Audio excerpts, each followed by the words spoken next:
ഉസ്താദ് അൽ മവാഹിബുൽ ജലിയയില് ഒരു വാപ്പാന്റെ കഥ പറയുന്നുണ്ട്. നൂഹ് ബിൻ മറിയം എന്ന പേരായിട്ടൊരു മുതലാളി ഉണ്ടായിരുന്നു. നൂഹ് മുതലാളി, മറിയമിന്റെ മകൻ നൂഹ് എന്ന പേരായ ഒരു മുതലാളി ഉണ്ടായിരുന്നു. അയാൾക്ക് ഒരുപാട് തോട്ടങ്ങളുണ്ട്. ഈത്തപ്പനത്തോട്ടവും മുന്തിരിത്തോട്ടവും ഒക്കെയായി ധാരാളം തോട്ടങ്ങളുണ്ട്, ഒരുപാട് തോട്ടങ്ങൾ. ആ തോട്ടത്തിൽ ഒരടിമയുണ്ടായിരുന്നു. അദ്ദേഹത്തിന്റെ പേര് മുബാറക്ക് എന്നായിരുന്നു. ഒരു മുബാറക്ക് എന്ന പേരായിട്ടൊരു അടിമ. ഒരു ദിവസം നൂഹ് മുതലാളി തന്റെ തോട്ടം കാണാൻ വേണ്ടി ചെന്നു. തോട്ടത്തിൽ ചെന്നിട്ട് ഇങ്ങനെ ചുറ്റിക്കറങ്ങി ഇങ്ങനെ നടന്നെങ്ങാണ്ട് ക്ഷീണിച്ചപ്പോ ഇങ്ങനെ വന്നിരുന്നിട്ട് മുബാറക്കിനോട് പറഞ്ഞു, മുബാറക്കേ, എനിക്ക് തിന്നാന് നല്ല മധുരമുള്ള ഒരു പഴം കൊണ്ടുപോവാന്ന് പറഞ്ഞു. അപ്പൊ മുബാറക്ക് ഇങ്ങനെ പോയിട്ട് നല്ലൊരു പഴം കൊടുന്നെടുത്തു. ചെത്തിയിട്ട് തിന്നോക്കുമ്പോ അലാക്കിന്റെ പുളിയ. അപ്പൊ മുതലാളി ചോദിച്ചു, അല്ല മുബാറക്കെ, എനിക്ക് തിന്നാനൊരു പഴം കൊണ്ടുവരാൻ പറഞ്ഞിട്ട് ഈ ആദ്യ പുളിയുള്ളതാ കൊടുന്നത്, വേറൊന്ന് കൊണ്ടുവരിക. അതില് മൂപ്പരണ്ട് ഇറങ്ങിങ്ങാണ്ട് ഇങ്ങനെയാണ് പോയിങ്ങാണ്ട് വേറൊന്ന് കൊടുന്നെടുത്തു. തിന്നോക്കുമ്പോ അതും പുളിയ. മൂന്നാമതൊന്ന് കൊടുന്നെടുത്തു, അതും പുളിയ. അപ്പൊ ചോദിച്ചു, അല്ല മുബാറക്കെ, എത്ര കാലായി നമ്മളെ ഈ തോട്ടത്തിൽ നിൽക്കാൻ തുടങ്ങിയിട്ട് ഇപ്പോഴും അനക്ക് ഇവിടെ മധുരമുള്ളത് ഏതാണ് പുളിയുള്ളത് ഏതാന്ന് മനസ്സിലായിട്ടില്ലേ എന്ന് ചോദിച്ചു. അപ്പോൾ പറഞ്ഞു മുതലാളി, ഈ തോട്ടത്തിലെ പഴങ്ങളുടെ രുചി നോക്കാൻ നിങ്ങൾ എന്നെ ഏൽപ്പിച്ചിട്ടില്ല. നിങ്ങൾ ഈ തോട്ടം സംരക്ഷിക്കാനാണ് എന്നെ ഏൽപ്പിച്ചിരുന്നത്. അല്ലാഹു ആണേ നേര്, പടച്ചോനാണേ സത്യം. ഈ തോട്ടത്തിലുള്ള ഒരു പഴത്തിൻ്റെയും രുചി എനിക്കറിയില്ല എന്ന് പറഞ്ഞു. അപ്പൊ മൂപ്പരൊരു കാര്യം ചെയ്തു. മുബാറക്കിനോട് പറഞ്ഞു, ഇജ്ജ് തുണികുപ്പായം മാറ്റുക. തുണികുപ്പായം മാറ്റാൻ പറഞ്ഞു. മാറ്റിച്ചു. വണ്ടി കയറ്റി കൊണ്ടുപോയി പെരേക്ക്. വീട്ടിലെത്തിയിട്ട് ഭാര്യനോട് പറഞ്ഞു, ഇങ്ങോട്ടോക്കടി സഹധർമ്മിണി, ഭാര്യ കുടിക്കാരത്തിയെ, എനിക്കൊരു ഐഡിയ തോന്നിയിട്ടുണ്ട് പറഞ്ഞു. എന്താ നിങ്ങളെ ഐഡിയ എന്ന് ചോദിച്ചു. ഞാൻ ഇന്ന് രാവിലെ നമ്മളെ തോട്ടത്തിൽ ചെന്നപ്പോഴേ എനിക്ക് തിന്നാൻ വേണ്ടി മുബാറക്ക് എന്ന് പറഞ്ഞ നമ്മളെ അടിമനോട് ഒരു പഴം കൊണ്ടുവരാൻ പറഞ്ഞപ്പോ ഓൻ പുളിയുള്ളത് കൊടുന്നു. രണ്ടാമത്തും അങ്ങനെ തന്നെ, മൂന്നാമത്തും അങ്ങനെ തന്നെ. ഓനോട് ഞാൻ ചോദിച്ചു, ഈ തോട്ടത്തിലെ മധുരമുള്ളതും പുളിയുള്ളതും എനക്കറിയില്ലേ എന്ന് ചോദിച്ചപ്പോ ഓൻ പറഞ്ഞു, അള്ളാഹു ആണ് നേര്, ഈ തോട്ടത്തിന് മധുരമുള്ളതും പുളിയുള്ളതും ഞാൻ ഇതുവരെ നോക്കിയിട്ടില്ല എന്ന് പറഞ്ഞു. എനിക്കൊരു ഐഡിയ തോന്നുന്നുണ്ട് പറഞ്ഞു. നിങ്ങൾ ഐഡിയ പറയുന്നു പറഞ്ഞു. അപ്പൊ പറഞ്ഞു, നമ്മളെ മോൾക്ക് നമ്മൾ കുറേ കാലായിട്ട് ഒരു പുതിയാപ്പളിനെ തെരഞ്ഞ് നടക്കല്ലേ, നമ്മൾ ബനക്കൊണ്ട് നമ്മളെ മോളൻ കെട്ടിച്ചാലോ എന്ന് ചോദിച്ചു. അപ്പൊ ഉമ്മ പറഞ്ഞു ഞാൻ ഓളോടൊന്ന് ചോദിക്കട്ടെ പറഞ്ഞു. ഉടൻ തന്നെ മകളെ വിളിച്ചു തള്ള പറഞ്ഞത് ശ്രദ്ധിച്ചു കേട്ടു, ജവാബിതാണുണ്ടായത്. മക്കൾക്ക് ഗുണമല്ലാത്തതൊന്നും തന്നെ മാതാപിതാക്കളിൽ നിന്ന് വരുമോ പൊന്നേ? അതിനാൽ നിങ്ങൾക്കിഷ്ടമായി തോന്നുന്നത് എനിക്കിഷ്ടമാണ്, അതിലാണ് തൃപ്തിയുമുള്ളത്. ഉടൻ തന്നെ താൻ തൻ്റെ അടിമയെ ഇത്ഖാക്കി ഒരു ചെറിയ സദ്യ നടത്തി മരുമകനാക്കി. ലോകത്ത് എമ്പാടും പ്രസിദ്ധം ഉള്ള ഇബ്നുൽ മുബാറക്കിനുമ്മയാണ് തള്ള. സൂഫികളിൽ പ്രസിദ്ധനായ അബ്ദുല്ലാഹി ഇബ്നുൽ മുബാറക്കിന്റെ ഉമ്മാന്റെയും ബാപ്പാന്റെയും കഥയെ ഞാൻ പറഞ്ഞത്. 10 ഗുണം. ബാപ്പാന്റെയും ഉമ്മാന്റെയും ഗുണം എന്താണോ അത് മക്കൾക്ക് ഉണ്ടാവും. അബ്ദുല്ലാഹി മുബാറക്ക് ആരാന്നറിയാം നിങ്ങൾക്ക്? മുഹിയുദ്ദീൻ ഷെയ്ഖിന്റെ ഉസ്താദ്. അബ്ദുല്ലാഹി ബിൻ മുബാറക്ക് എന്ന് പറഞ്ഞ ആളെ പറ്റി ഒരുപാട് താരീഖുകളുണ്ട്. അബ്ദുല്ലാഹി ബിൻ മുബാറക്ക് എന്ന് പറഞ്ഞ ആള് ചെരുപ്പ് തുന്നി ജീവിച്ചിരുന്ന ഒരാളായിരുന്നു എന്ന് തഴവ തന്നെ അൽ മവാഹിബുൽ ജലിയിൽ പറഞ്ഞിട്ടുണ്ട്. ചെരുപ്പുണ്ടാക്കി ജീവിച്ചിരുന്ന ഒരാളായിരുന്നു. മഹാനവറുകൾക്ക് ഒരു ഹജ്ജിന് പോകണമെന്നൊരിക്കൽ ആഗ്രഹമുണ്ടായി. അങ്ങനെ ചെരുപ്പ് തുന്നി കിട്ടുന്ന വരുമാനം അത്യാവശ്യം ചെലവ് കഴിച്ച് ബാക്കി സൂക്ഷിച്ചു വെച്ചു.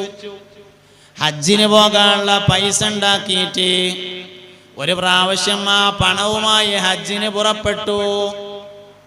നേരത്തെ പറഞ്ഞതുപോലെ ഈ താരീഖും മറ്റു പലരെ കുറിച്ചും പറഞ്ഞിട്ടുണ്ട്. തഴവ ഉസ്താദ് അബ്ദുല്ലാഹി മുബാറക്കിനെ പറ്റിയിട്ടാ പറഞ്ഞത്. അങ്ങനെ ഹജ്ജിന് പുറപ്പെട്ടു. കുറെ ദൂരം സഞ്ചരിച്ചു. നടന്നുകൊണ്ടാണ് യാത്ര. ഒരു പ്രദേശത്ത് എത്തി. ടെന്റ് ഉണ്ടാക്കി താമസിച്ചു.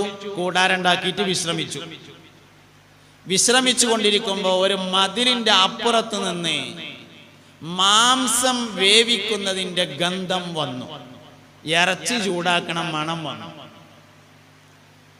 മൂപ്പര് കുറേ കാലമായിട്ട് മാംസം കഴിച്ചിട്ടില്ല. കാരണം അത്യാവശ്യം ചെലവ് മാത്രം നടത്തിയിട്ട് ഹജ്ജിന് പൈസ ഉണ്ടാക്കിയതാ. ഈ വാസന എങ്ങനെയാണ് വന്നപ്പോൾ മൂപ്പർക്ക് ഒരു വല്ലാത്തൊരു പൂതി. അപ്പൊ അങ്ങനെ മതിലിന്റെ അപ്പുറത്ത് കൂടെ പോയി നോക്കി. അപ്പോൾ ഒരു സ്ത്രീ ഇരുന്ന് മാംസം പാചകം ചെയ്യുകയാണ്.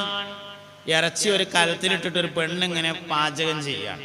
ആ സ്ത്രീനോട് ചോദിച്ചു, എനിക്കൊരു 2 കഷ്ണം തരുമോന്ന് ചോദിച്ചു. അപ്പോൾ ആ സ്ത്രീ പറഞ്ഞു, ഈ മാംസം നിങ്ങൾക്ക് ഹറാമും ഞങ്ങൾക്ക് ഹലാലുമാണ്. ഈ മാംസം നിങ്ങൾക്ക് ഹറാമാണ്, ഞങ്ങൾക്ക് ഹലാലാണ് പറഞ്ഞു. മൂപ്പര് ചോദിച്ചു, അതിപ്പോ എങ്ങനെ ഒരേ മാംസം ഒരു കൂട്ടർക്ക് ഹറാമും മറ്റൊരു കൂട്ടർക്ക് ഹലാലും ആവുന്നത് എന്ന് ചോദിച്ചു. അപ്പൊ പറഞ്ഞു, എൻ്റെ കുട്ടികൾ കുറേ ദിവസമായി ഭക്ഷണം കഴിച്ചിട്ട് ഒന്നും കൊടുക്കാൻ വിചാരിച്ചു ഞാൻ ഒന്നും കൊടുത്തിരുന്നില്ല. അങ്ങനെ ഇരിക്കെ എനിക്കൊരു ചത്ത താറാവിനെ കിട്ടി. ഞാൻ ആ താറാവിനെ കൊണ്ടുവന്ന് അതിൻ്റെ മാംസം പാചകം ചെയ്യുകയാണ്. എൻ്റെ മക്കൾക്ക് ജീവൻ നിലനിർത്താനായതുകൊണ്ട് ഹലാലാണ്. ഇങ്ങക്ക് ജീവൻ നിലനിർത്താനൊന്നും അല്ലല്ലോ, അതുകൊണ്ട് ഇങ്ങക്ക് ഹറാമാണ് എന്ന് പറഞ്ഞു. മൂപ്പരണ്ട് ആലോചിച്ച്, പടച്ചോനെ ഇങ്ങനെയാണെങ്കിൽ ഇപ്പൊ ഞാൻ ഈ പൈസ കൊണ്ട് ഹജ്ജിന് പോകുക വേണ്ടത് അതോ ബൽക്ക് കൊടുക്കുക വേണ്ടത്? ആലോചിച്ച് അവസാനം തീരുമാനത്തി, ഇതുകൊണ്ട് ഹജ്ജിന് പോയിട്ടൊന്നും കാര്യമില്ല, ഓൽക്ക് കൊടുക്കാൻ തീരുമാനിച്ചു. കൊണ്ടേ കൊടുത്തോ പൈസ. സുഖമായിട്ട് ഭക്ഷണം കഴിച്ചു കഴിഞ്ഞോളി, കട ഉണ്ടെങ്കിൽ അതും വീട്ടിക്കളി അറിഞ്ഞാണ്ടാണ് കൊടുത്തു. പക്ഷെ തിരിച്ചു വന്ന് നോക്കുമ്പോൾ മൂപ്പർക്കൊരു പ്രശ്നം. ഹജ്ജിന് അങ്ങോട്ട് പോകാൻ പൈസ ഇല്ല. വീട്ടിക്ക് ചെന്നാൽ നാട്ടുകാർ യാത്രയപ്പ് കൊടുത്ത് വിട്ടതാണ് ഹജ്ജിന്. നാട്ടുകാർ യാത്രയപ്പ് കൊടുത്ത് വിട്ടത് എന്തപ്പോ കാട്ടുക? അതുകൊണ്ട് പെരേക്കും പോകാൻ കഴിയൂല. അപ്പൊ അവസാനം മൂപ്പരോട് തീരുമാനിച്ചു, റോഡ് സൈഡിൽ ഇരുന്ന് കണ്ട് ചെരുപ്പ് തിന്നാൻ തീരുമാനിച്ചു. അങ്ങനെ റോഡ് സൈഡിൽ നിന്നാണ് ചെരുപ്പ് തിന്നൽ തുടങ്ങി. ഹജ്ജിന് പോയ ആളുകളൊക്കെ ഹജ്ജ് കഴിഞ്ഞ് മടങ്ങി വരുമ്പോ അവരുടെ കൂടെ നാട്ടിലേക്ക് പോകാമെന്ന് തീരുമാനിച്ചു. അങ്ങനെ ചെരുപ്പും തുന്നി അങ്ങനെ കഴിഞ്ഞു. നാട്ടുകാരൊക്കെ ഹജ്ജ് കഴിഞ്ഞ് മറങ്ങുന്നുണ്ട് എന്ന് കേട്ടപ്പോൾ മൂപ്പര് ചെരുപ്പ് തുന്നല് നിർത്തി തുണിങ്ങുപ്പായൊക്കെ മാറ്റിയിട്ട് ഓലപ്പം നാട്ടിക്ക് വിട്ടു. നാട്ടിന്റെ അടുത്ത് ഇങ്ങനെ എത്തിയപ്പോ യാത്ര അയച്ച് പറഞ്ഞയച്ച ആൾക്കാരുണ്ടല്ലോ, ഓലും മുബാറക്കാജിനെ സ്വീകരിക്കാൻ ഒരുങ്ങി.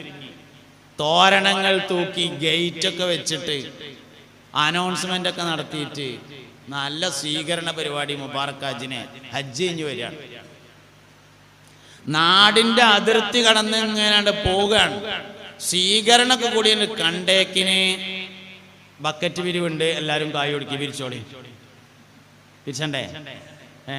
ഇവിടൊക്കെ എങ്ങനെ തങ്ങൾ വന്നിട്ട് തങ്ങൾ വന്നിട്ടാണ്. അപ്പൊ തങ്ങളെ കയ്യിൽ പൈസ കൊടുക്കേണ്ടി വരും. കായെടുത്ത് കരുതിയിരുന്നോളി, പൈസ കൊടുക്കേണ്ടി വരും.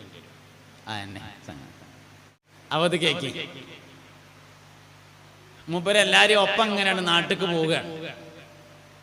നാട്ടുകാർ സ്വീകരിക്കാൻ വേണ്ടി ഒരുങ്ങിയത് കണ്ടപ്പോൾ മൂപ്പര് പറഞ്ഞു, സുഹൃത്തുക്കളെ ഞാൻ ഹജ്ജിനെ വന്നില്ല, സുഹൃത്തുക്കളെ ഞാൻ ഹജ്ജിനെ പോയില്ല, പ്രതിബന്ധമുള്ളത് കൊണ്ടതും ചെയ്തില്ല. പാട്ട് രണ്ടുപേരാണ് പാടിയാലാണ് തവ പറഞ്ഞാന്ന് ബോധ്യപ്പെടുള്ളൂ. അല്ലെങ്കിൽ ഈ വയത് കഴിഞ്ഞ് പോയാൽ പിന്നെ വാട്സപ്പിൽ വരും, ഉസ്താദേ അത് മൂപ്പരെ പറ്റിയിട്ടല്ലല്ലോ. ആണോ അല്ലേന്ന് എനിക്കറിയില്ല, തവ പറഞ്ഞതാണ്. അതിന് അവർ രണ്ടുപേരും പാടിയാൽ പിന്നെ ഒന്നും ചോദിച്ചില്ല. അങ്ങനെയാണ്. സുഹൃത്തുക്കളെ ഞാൻ ഹജ്ജിനെ പോയില്ല, പ്രതിബന്ധമുള്ളത് കൊണ്ടതും ചെയ്തില്ല. അപ്പോൾ ഒരാൾ പറയുന്നു, എന്താ തങ്ങളെ ഞാൻ കണ്ടതോ കഅബം തവാഫില് നിങ്ങളെ. ഒരാൾ പറയണേ, എന്താ നിങ്ങൾ പോയിട്ടില്ല എന്ന് പറഞ്ഞത്? കഅബം തവാഫ് ചെയ്തപ്പോ ഞാൻ അവിടുന്ന് നിങ്ങളെ കണ്ടില്ലേ ഒരാള്. ഉടൻ മറ്റൊരാൾ പറയുന്നു, ടെന്റിൻ്റെ ഉള്ളിലായി ഞാൻ കണ്ടു നിസ്കരിക്കുന്നതും പരൻ തന്നിലായി. വേറൊരാള് പറയാണ്, ഒരു ആചാര്യ ആ ടെന്റിന്റെ ഉള്ളിൽ നിന്നിട്ട് മീനയിൽ നിങ്ങൾ നിസ്കരിച്ചത് ഞാൻ കണ്ടിട്ടുണ്ടല്ലോ. ഉടൻ മറ്റൊരാൾ പറയുന്നു, സംസം വെള്ളവും കുടിപ്പിച്ചതും എനിക്കല്ലയോ ഈ ഹസ്തവും. വേറൊരാള് പറയണേ, എനിക്ക് സംസം വെള്ളം മുക്കി തന്നത് നിങ്ങളായിരുന്നില്ലേ, നിങ്ങളെ കൈകൊണ്ട് തന്നിട്ടാണ് ഞാനത് കുടിച്ചത് എന്ന് വേറൊരാള്. ഇത് കേട്ടു താൻ പറയുന്നു, സുബ്ഹാനല്ലാഹ്, സുഹൃത്തുക്കളെ ഞാൻ ഹജ്ജിനെ വന്നില്ല. പിന്നീട് താൻ ഉറങ്ങുന്നു രാത്രിയിലന്ന്. അപ്പോൾ മനാമിൽ വന്നൊരാൾ പറയുന്നു, ധർമ്മം കൊടുത്തത് സ്വീകരിച്ചു റബ്ബുക, പകരം മലക്കിനെ ഒന്നിറക്കിലി ഹജ്ജിക. മലക്കിന്റെ രൂപവും കോലവും ശരി തന്നെ, കാണുന്നവർക്ക് ഇബ്നുൽ മുബാറക് തന്നെ. ഒരു മലക്കിനെ അല്ലാഹു മാത്രമല്ല, ആ വർഷത്തിൽ സൂഫികളിൽപ്പെട്ട ഒരാൾ ഒരു സ്വപ്നം കണ്ടു എന്നാണ്. ഈ കൊല്ലത്തെ എല്ലാ ആളുകളുടെയും ഹജ്ജ് ഫസാദായിരുന്നു. പക്ഷേ ഒരാൾക്ക് പകരം ഒരു മലക്ക് ഹജ്ജ് ചെയ്തിട്ടുണ്ട്, അത് അള്ളാഹു സ്വീകരിച്ചു. അപ്പോൾ ആ കെയർ ഓഫിലെ ബാക്കിയുള്ള എല്ലാവരെയും ഹജ്ജാണ് സ്വീകരിച്ചു എന്ന് ആ വർഷം ഒരു സൂഫിയായ മനുഷ്യൻ സ്വപ്നത്തിൽ കാണുക കൂടി ചെയ്തു എന്നാണ്. എന്തേ പറഞ്ഞത്? അബ്ദുല്ലാഹിബ്നു മുബാറക്കിന്റെ വാപ്പ മുബാറക്കിന്റെ കഥ പറഞ്ഞപ്പോ പറഞ്ഞതാണ്, വാപ്പാന്റെ ഗുണാണ് മക്കൾക്ക് ഉണ്ടാകുക. ഷെയ്ഖ് റിഫായിന്റെ ആണ്ടുമാസാണ്. റിഫായി ഷെയ്ഖിന്റെ ഗുണം എന്താ? വാപ്പാന്റെ ഗുണം. അപ്പൊ ഒന്നാമത് ഷെയ്ഖ് റിഫായി റളിയല്ലാഹു അൻഹുവിൽ നിന്ന് പഠിക്കേണ്ട ഒന്നാമത്തെ പാഠം വിത്ത് ഗുണം 10 ഗുണം എന്ന പാഠമാണ്. രണ്ടാമത്തേത്, മഹാനായ റിഫായി ഷെയ്ഖ് റളിയല്ലാഹു അൻഹു മൃഗങ്ങളെ കാണുമ്പോൾ എഴുന്നേറ്റു നിൽക്കാറുണ്ടായിരുന്ന ആളാണ്. മനുഷ്യന്മാരെ കാണുമ്പോഴല്ലേ, നമുക്ക് അതിനെന്നെ ഒഴിവില്ല. നമുക്ക് മനുഷ്യന്മാരെ കാണുമ്പോൾ തന്നെ നീച്ചിക്ക ഒഴിവില്ലല്ലോ. റിഫായി ഷെയ്ഖ് മൃഗങ്ങളെ കാണുമ്പോൾ എഴുന്നേറ്റ് നിൽക്കാറുണ്ടായിരുന്നു. എന്താ കാരണം? ഇന്നേക്കാൾ നല്ലത് ഈ പോത്തും കുട്ടിയാണ് എന്നാണ് മഹാനവറുകളുടെ തോന്നല്. അതുകൊണ്ട് തന്നെ വലുതായതും. ഞമ്മക്കെന്താ കുഴപ്പച്ചാൽ നമ്മളെക്കാൾ വലുത് ആരും ഇല്ലല്ലോ. ബഹുമാനപ്പെട്ട എനിക്ക് താങ്ങിയിട്ട് പൊന്തുന്നില്ല എന്നുള്ളതാണ് പ്രശ്നം. ഞാൻ എവിടെ കൊണ്ടൊക്കെ കനം കൂടുതലായിട്ട്, ഇതാണ് പ്രശ്നം. അബൂജാഹിലിനുണ്ടായ പ്രശ്നം, അബൂജാഹിലിന് അതാണ് ഉണ്ടായത്. അബൂജാഹിലിന് എന്തേ പ്രശ്നം ഉണ്ടായത്? അല്ലാഹു സുബ്ഹാനഹു വ തആല ഒന്നാണ് എന്നത് ഒരു പക്ഷേ അബൂജാഹിൽ അംഗീകരിച്ചേക്കും. അംഗീകരിച്ചു എന്നല്ല ഞാൻ പറഞ്ഞു കേട്ടോ.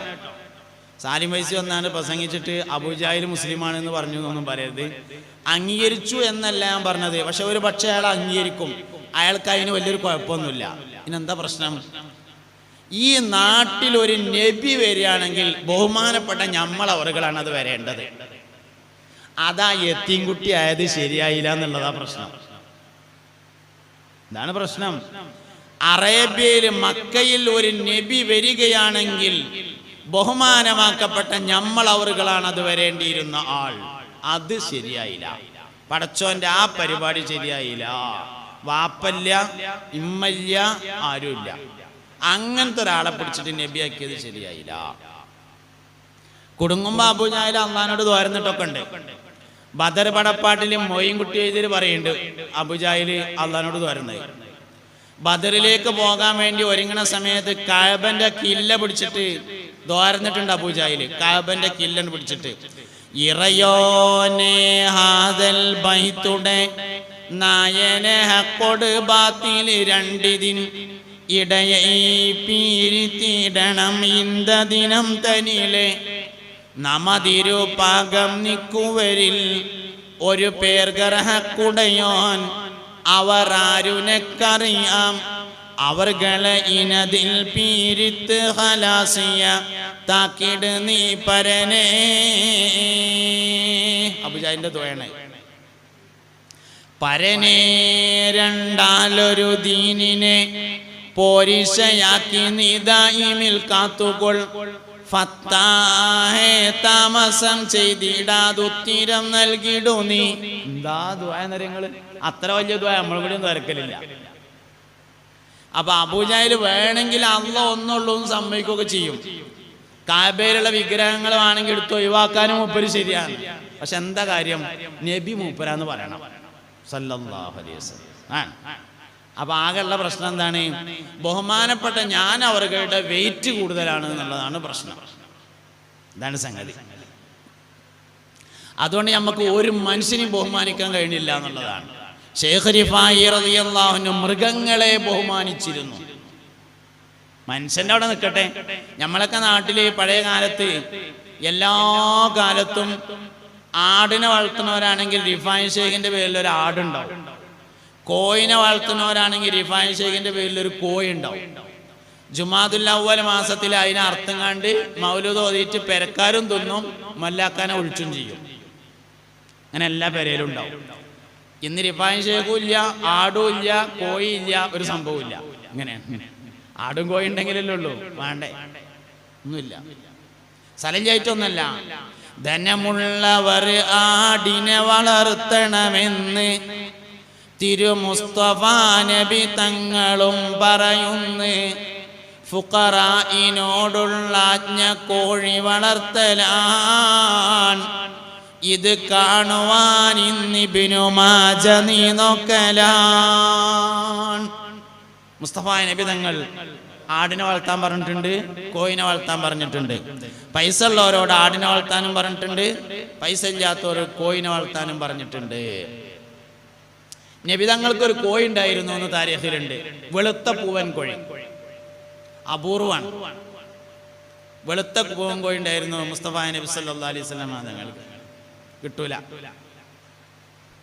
ഞാൻ കുറെ അന്വേഷിച്ചിട്ടുണ്ട്, പക്ഷെ ഇതുവരെ കിട്ടിയിട്ടില്ല. സാധനം ഉണ്ട്, എനിക്ക് കിട്ടിയിട്ടില്ല. മുഹമ്മദ് നബി സല്ലല്ലാഹു അലൈഹി വസല്ലം തങ്ങൾക്ക് ഒരു വെളുത്ത പൂവൻ കോഴി ഉണ്ടായിരുന്നു. അതിനോട് നല്ല ഇഷ്ടമായിരുന്നു, നന്നായി നോക്കി വളർത്തിയിരുന്നു. കോഴിനെ വളർത്താൻ പറഞ്ഞിട്ടുണ്ട്.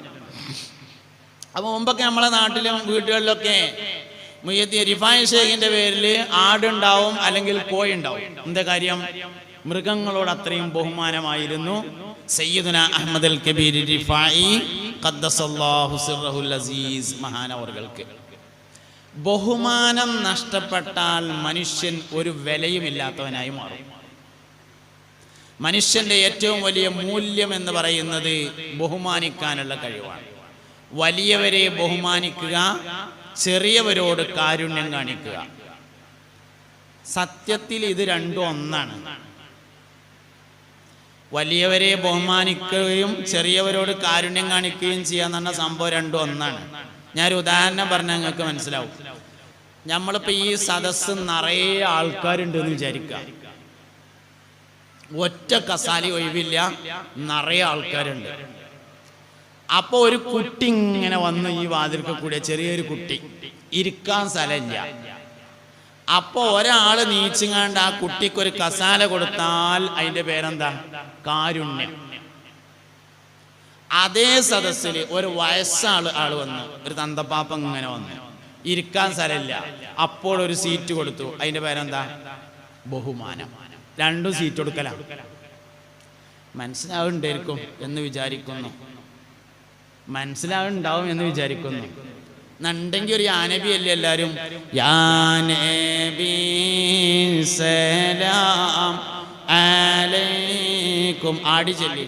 യാ റസൂൽ സലാം അലൈക്കും, യാ ഹബീബ് സലാം അലൈക്കും, സലവാത്തുല്ലാഹ് അലൈക്കും. ഒരു കാര്യം ചെയ്യാൻ പറഞ്ഞാൽ ആദ്യം ചെയ്യണം, അല്ലെങ്കിൽ നമുക്ക് ചെയ്യാൻ കഴിയില്ല. എന്ത് വിഷയം ചെയ്യാൻ പറഞ്ഞാലും, ഒരാളൊരു കാര്യം ചെയ്യാൻ പറഞ്ഞാൽ ഉടനെ ചെയ്യണം, കുറച്ച് കഴിഞ്ഞാൽ ചെയ്യാൻ കഴിയില്ല. അങ്ങനെയാണ്, എന്ത് വിഷയം കഴിയില്ല. അതുകൊണ്ട് എന്തോ ആണെച്ചാൽ നമ്മളെ ഉള്ളിലുള്ള ഒരു ഞമ്മളിയത്തുണ്ടല്ലോ, ബഹുമാനപ്പെട്ട ഞമ്മള്, അതാണ് പോയി കിട്ടണം. അപ്പൊ നമ്മളെ ഉഷാറാവും. തന്നെ രണ്ടാളും കൈ കട്ടയിച്ചാലേ അങ്ങനെ തന്നെ